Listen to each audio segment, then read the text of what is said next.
Task 2 of the Pirate Project asks you to think about yourself as a pirate. So, based on the research that you've already done, you have to think about what you would be like if you were a pirate yourself, and you're going to draw and write about that.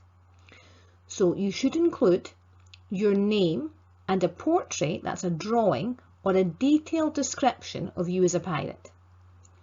A labelled picture of the pirate outfit you wear. Now, that can be hand-drawn or you can use computers to draw it, but if you're not artistic, you can also find a photo online, so long as you add some labels to it with what you're wearing.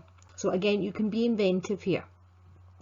Some of your favourite pirate sayings, and information about your background, including where you're from and how you became a pirate. So again, it's your chance to be very inventive here, but you can also use information that you found out in your fact file. So if you found out some interesting things about where pirates in the past used to come from and so on, you can use that when you're coming up with your background.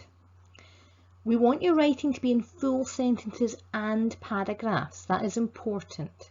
You can use subheadings if you like, but you don't have to. That's up to you.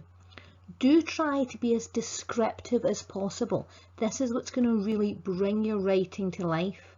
So we would like you to try and use imagery and descriptive words. Let's revise what we mean by imagery.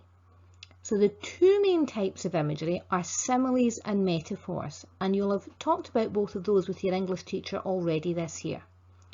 A simile is a comparison between two things which uses the words like or as. So there's an example here, her lips were as red as a rose. Another example of a simile would be the stars looked like diamonds in the sky. So a simile must use like or as, and it must be comparing one thing to another. Metaphors are a little bit harder. A metaphor is when you compare something to something else, but you don't actually mean that it is that thing, you mean that it's like that thing. And that's easier to understand if we look at an example.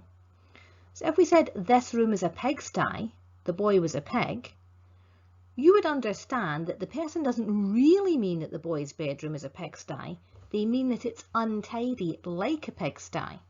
And if we say the boy was a pig, you would understand not that he's an animal with 4 legs and a curly tail, you would realise that it means that he is like a pig, maybe in terms of being untidy. That is what we mean by a metaphor.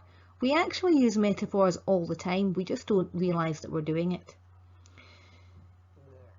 Try also to use your senses when you are describing being a pirate. It says here the event, but being a pirate. So try and use your sense of taste, sight, smell, sound and touch when you are describing yourself and what you're like as a pirate. Perhaps your outfit or the things that you say, try and bring all those senses in.